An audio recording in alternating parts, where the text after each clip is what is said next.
Di kelompok 1, saya Najir Setiawati. Dan saya Tegan Sokarna Kelas Syafiq. Hari ini Kita di sini akan jadi hari ini kita akan melakukan pertanyaan wajib dan itu 5 topik. Jadi topik pertama yang kita akan bahas hari itu adalah struktur data. Mungkin aku send aja ya untuk prompt-nya. Oke.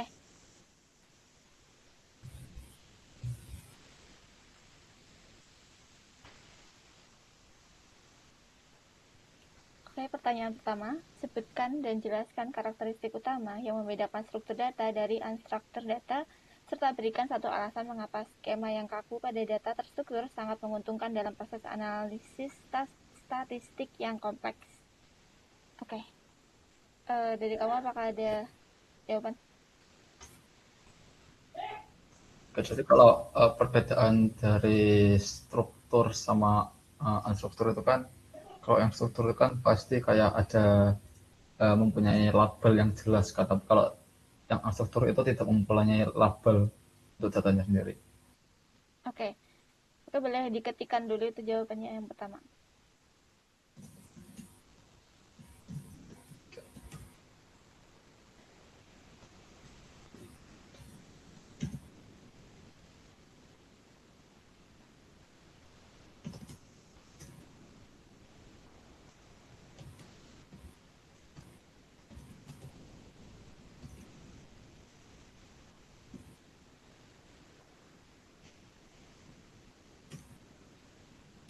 Oke, untuk yang kenapa alasan mengapa skema yang kaku pada data terstruktur sangat menguntungkan dalam proses analisis statistik yang kompleks. Karena kalau menurutku, statistik itu butuh kayak variabel atau label yang jelas agar data tersebut bisa diwakili oleh entah visualisasi atau bisa diambil kesimpulan dari statistik itu. Menurutku sih kayak gitu. Kalau unstructured Ya, kan oke. jadinya kayak apa ya, kalau manusia ngebikin statistiknya manual pun bakal susah, kecuali bakal dibantu sama NLP atau AI. Oke, berarti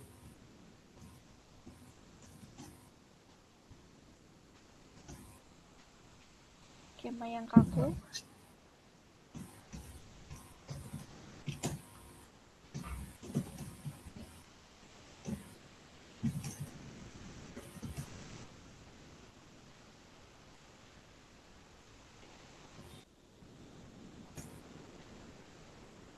kalau apa tadi karena eh eh, uh,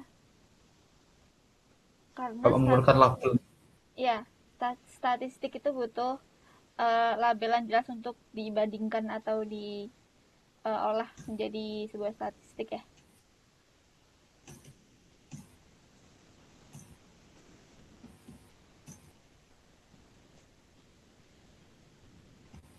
Ini Gitu boleh boleh sudah. ya.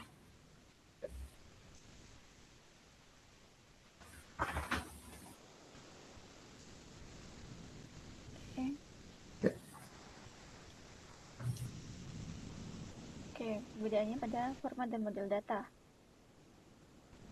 Struktur data mengikuti model data yang telah ditentukan sebelumnya, biasanya baris dan kolom. Data ini bersifat highly organized dan mudah dicari menggunakan bahasa query seperti SQL. Unstructured data tidak memiliki format yang internal yang kaku. Label di sini bukan hanya judul, tapi bentuk data yang sendiri yang beragam, contohnya video, audio, email, atau dokumen teks PDF. Oke, next yang mengapa?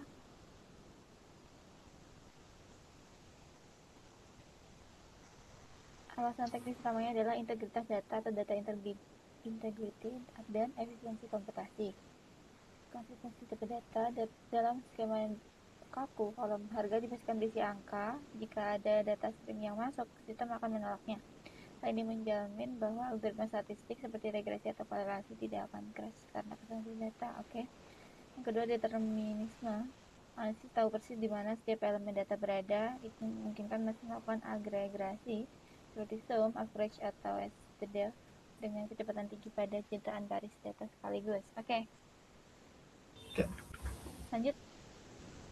Oke, berarti untuk topik kita selanjutnya adalah untuk struktur data.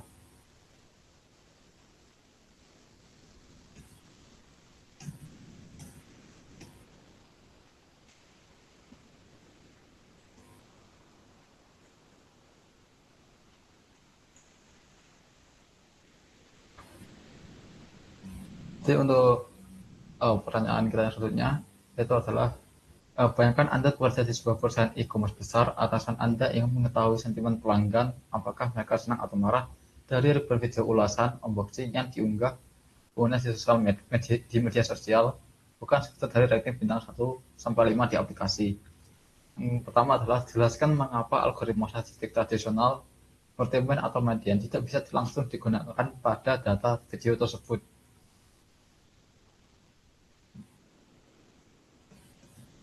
Oke, kalau menurutku karena min sama median itu setauku cuma bisa dipakai buat numerical data.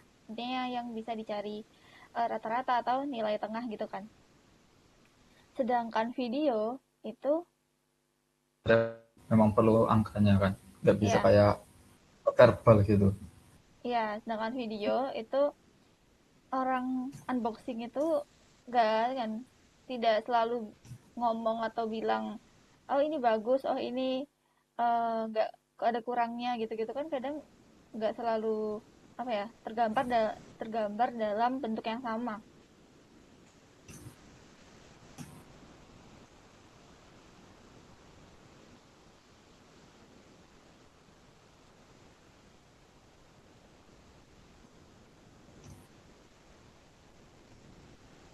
Dan yang kedua adalah untuk peran yang kedua adalah sebutkan satu teknologi atau teknik spesifik dalam sains data yang harus digunakan untuk mengubah suara dan gambar dalam video tersebut menjadi data yang bisa diolah secara statistik. Aduh, teknologi, kamu tahu kah? Kurang tahu sih kalau itu. Yang pasti yang pertama kan yang pasti dipakai itu speech to text kan, kayak ngambil suaranya buat jadiin teks dulu. Tapi kalau gambar ini, apakah dia pakai computer vision juga? Tapi terlalu banyak frame per second yang dianalisis jadinya.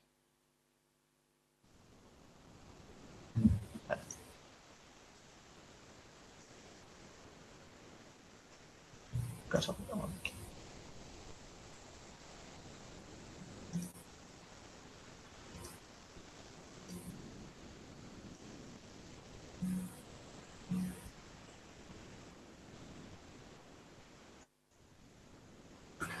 Apa?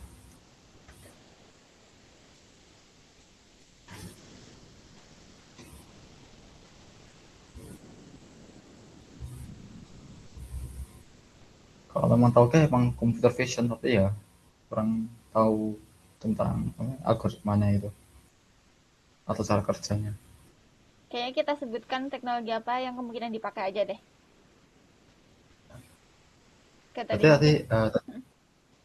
computer vision itu ya. Mm-mm. Terus ada seharusnya sih pakai NLP juga.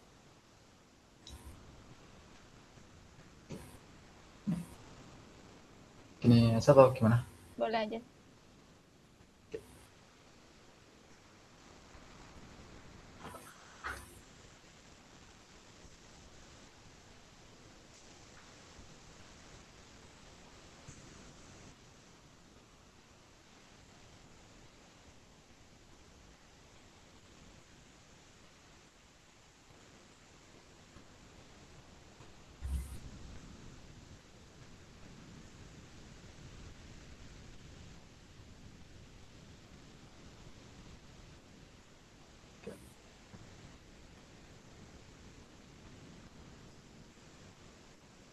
Oke, Jawabnya benar nomor satu. Secara teknis, video adalah data berdimensi tinggi yang terdiri dari pixel atau gambar dan waveform satu suara.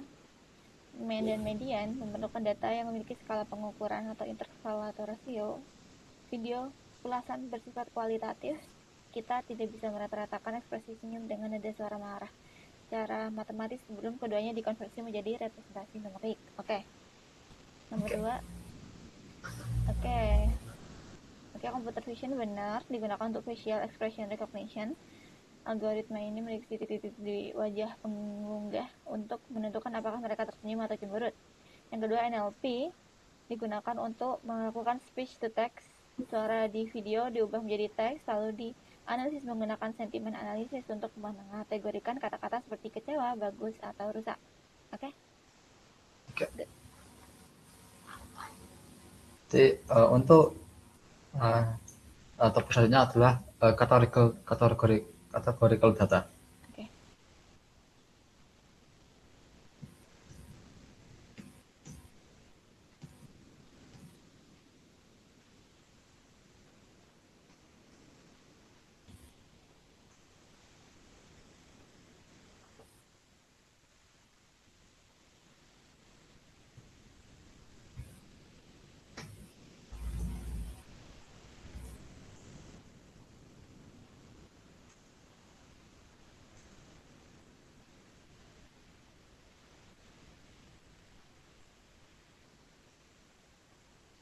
Oke, jadi untuk pertanyaan kita adalah jadi ada studi kasusnya itu Anda sedang membangun sistem rekomendasi untuk sebuah aplikasi streaming film. Jadi Anda memiliki dua kolom data berikut. Yang kolom A itu genre, yaitu seperti action, horror, romance, atau sci-fi.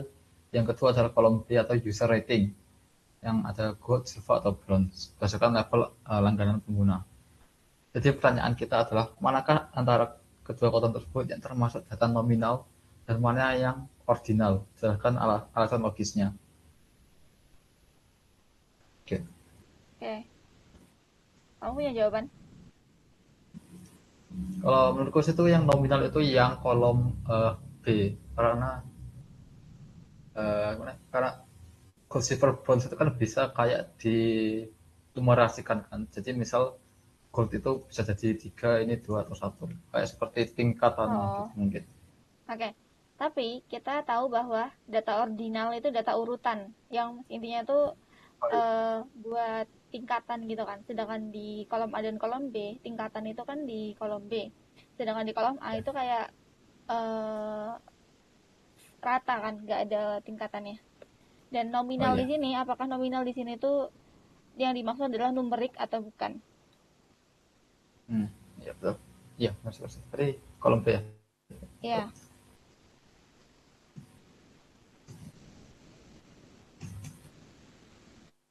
Nah, Eh, kalau aku cari tahu, data nominal itu data kelompok kayak pengkelompokan, bukan numerik.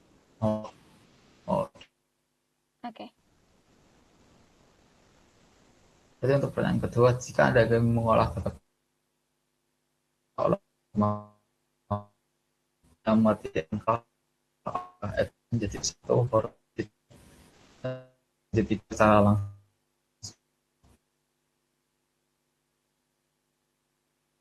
Eh, bentar boleh gak? Sinyalku masih jelek.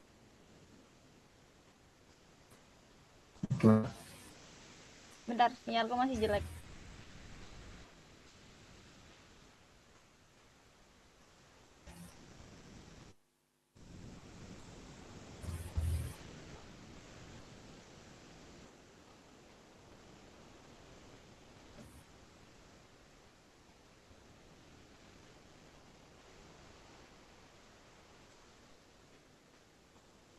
Gimana tadi?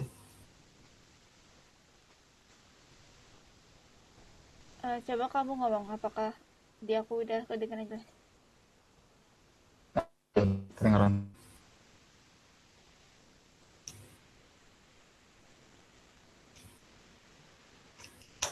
Coba ngomong lagi dong. Ya, Oke, oke, udah udah. selesai. Udah, bagus. Oke, kalau untuk nomor 2,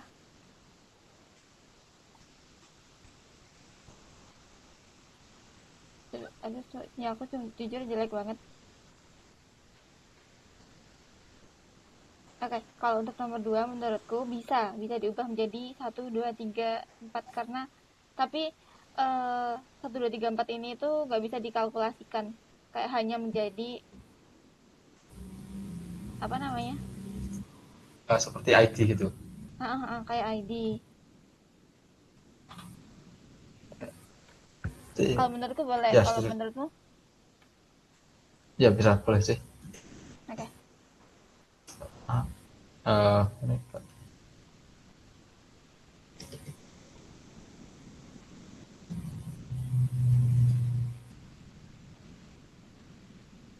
teks.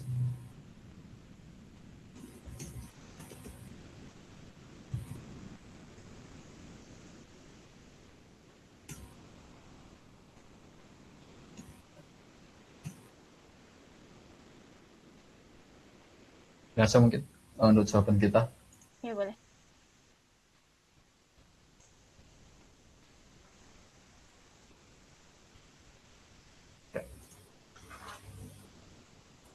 Oke, benar. Kolom B ordinal karena tidak ada tingkatan atau hierarki yang jelas. Gold lebih tinggi dari silver dan silver lebih tinggi dari bronze. Dan itu memiliki makna. Oke, jadi kolom B itu ordinal, kolom A itu nominal karena genre hanya sekedar label. Action tidak lebih tinggi atau lebih rendah dari romance. Tidak ada urutan natural. Oke, next. Oke. Mengubah genre menjadi angka. Oke, perlu berhati-hati. Jawabannya bisa. Eh, dengan menjadikan ID memang benar secara teknis, disebut label encoding, namun berisiko buruk untuk algoritma tertentu. Mengapa? Jika Anda memberikan label bla bla bla, komputer mungkin menganggap bahwa 1 tambah 2 sama dengan 3, atau secara harfiah, action ditambah horror sama dengan romance. Oke, oke, solusinya kita menggunakan teknik yang disebut one hot encoding. Kita membuat kolom baru untuk setiap kategorinya yang berisi angka 0 atau 1. Oke, Tom. Jadi sekian untuk kategori data yang asasnya adalah untuk ordinal data. Ya,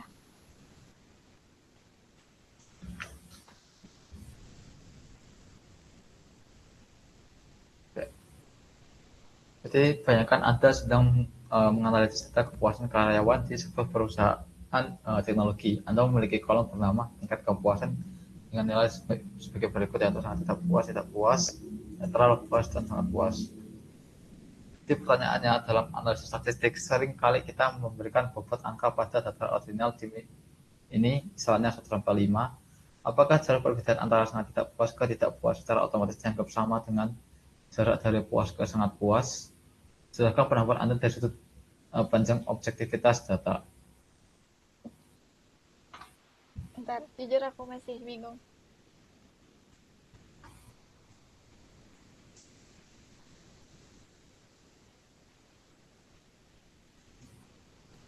Kalau jaraknya kan memang satu tingkat kan, sangat tidak puas ke Ya, tidak puas itu satu tingkat. Terus jarak puas ke sangat puas juga satu tingkat.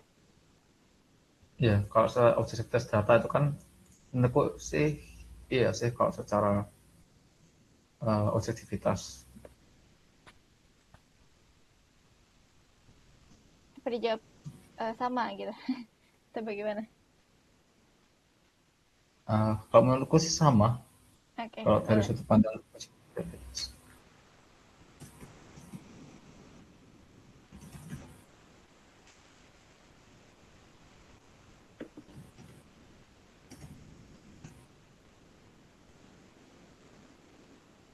Oke. Jadi untuk pertanyaan kedua, jika Anda ingin memvisualisasikan distribusi data tingkat kepuasan ini untuk presentasi di depan direksi, jenis grafik apa yang paling cocok digunakan agar urutannya tetap terjaga dan tidak berantakan?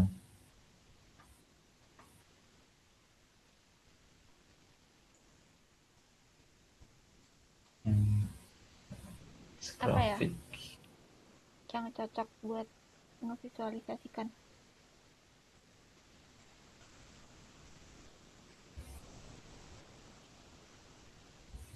Kalau chart yang aku tahu yang bisa ngevisualisain ini mungkin bar chart ya, tapi aku kurang tahu kalau yang lain. Hmm, ya sih kok. Ya, bar chart atau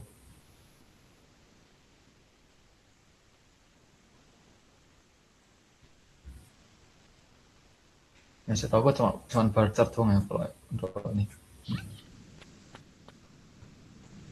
Kita jawabannya untuk bar chart aja ya untuk Oke. nomor 2.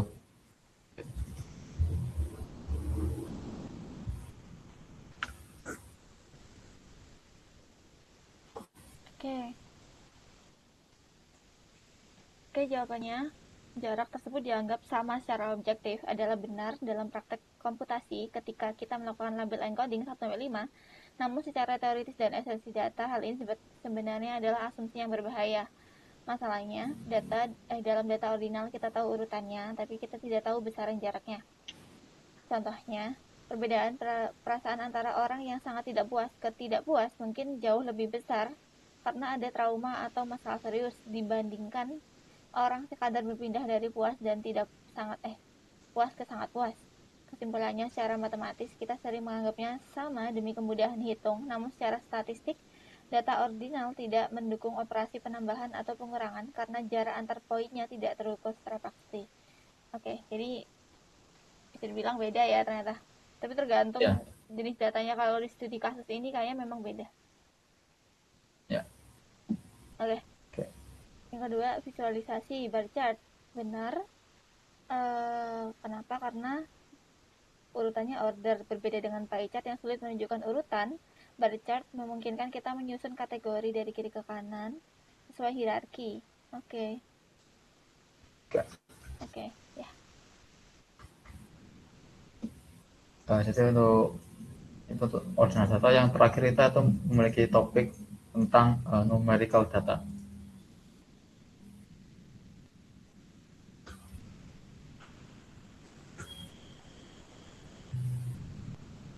Oke. Jadi kita sedang menganalisis performa operasional sebuah perusahaan logistik pengiriman barang.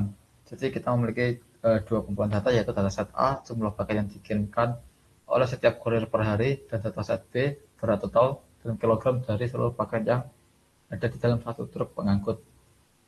Pertanyaannya, identifikasi mana yang termasuk data discrete dan mana yang continuous dari kedua data tersebut berdasarkan alasan teknisnya.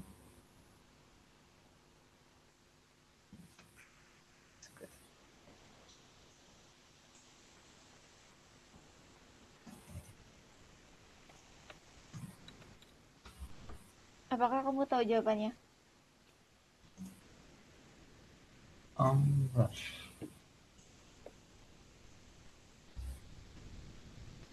Karena menurutku yang dataset A kayaknya nggak continuous karena dia baru dihitung di ujung hari, kayak jumlah paket yang dikirimkan oleh setiap kurir per hari, berarti kan dihitungnya di ujung hari kan. ya,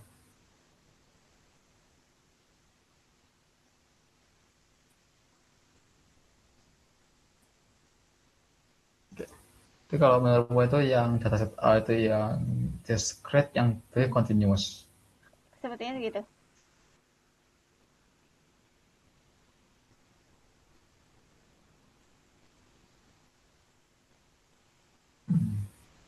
Ya sih, mungkin bisa sih kalau dataset B juga bisa continuous ya mungkin. Karena mungkin setelah ngedrop barang itu uh, apa namanya, uh, bebannya turun gitu ya. Jadi kayak seperti terus update gitu mungkin. Ya sama, eh, katanya kalau continuous itu data yang diukur kan. Kalau berat total kan berarti diukur ya. Ya, Kalau data discrete itu dihitung, dijumlahkan gitu, ya begitulah. Sedangkan itu kayak yang benar data set A adalah discrete, data set B itu continuous.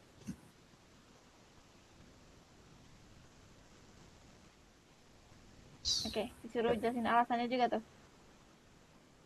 oh ya, alasan teknisnya berarti Alasannya uh, karena data A, gini aja, karena data A eh, dihitung dan data B diukur. diukur. Oke. Oke. Pertanyaan kedua, dalam data pre-processing, jika Anda menemukan outlier data penjelasan pada dataset B misalnya, ada satu truk yang tercatat beratnya 50.000 kg, padahal rata-rata truk hanya 5.000 kg. Apa dampak langsung terhadap nilai mean dibandingkan dengan nilai median? Mana yang lebih banting terhadap data pencilan tersebut?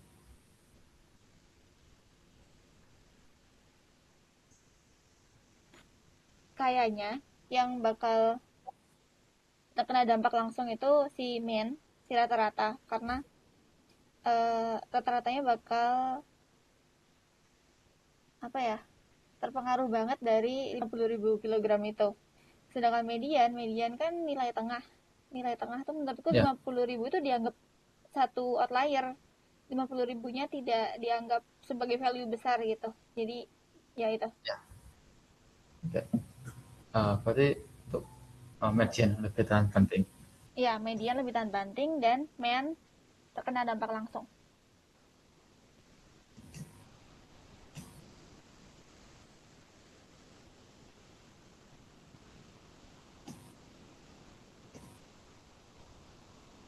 Eh,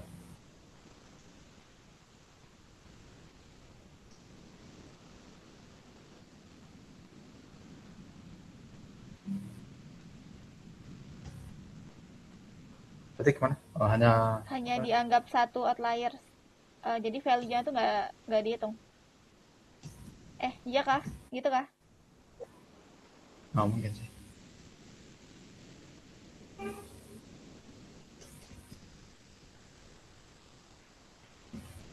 Mean memiliki dampak langsung karena value 50.000 dikalkulasikan.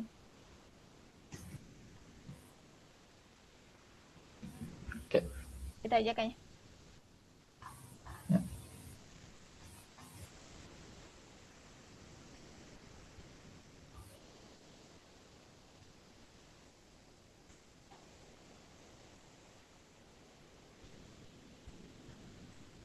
Oke, jawabannya. Nomor satu benar, dataset A discrete, Anda tidak mungkin mengirimkan 1,5 paket atau 2,75 paket. Datanya melompat dari satu ke dua, ini terputus atau incremental. Dataset B continuous, berat bisa memiliki nilai desimal yang tidak terhingga, misalnya 5.000,45 kg atau 5.000,4521 kg, tergantung ketelitian alat ukur. Oke. Yang nomor dua, analisis tepat dalam statistika, kita menyebut median sebagai robust statistik atau statistik yang tangguh. Dampak pada mean, karena mean menggunakan rumus itu sigma x per n, angka 50.000 tersebut akan menarik rata-rata ke atas secara drastis. Ini bisa memberikan gambaran yang salah bahwa semua truk membawa beban berat. Dampak pada median, median hanya mengambil nilai tengah setelah data diurutkan. Angka 50 tersebut tetap berada di ujung barisan sehingga titik tengahnya tidak akan bergeser secara signifikan. Oke. Oke. Itu jadi semua 5 topik yang kita sudah pelajari untuk tentang hari ini. Ya, langsung aja kan? Ya, langsung aja. Oke, sekian dari kami. Terima kasih, mohon maaf bila ada salah kata. Wassalamualaikum warahmatullahi wabarakatuh.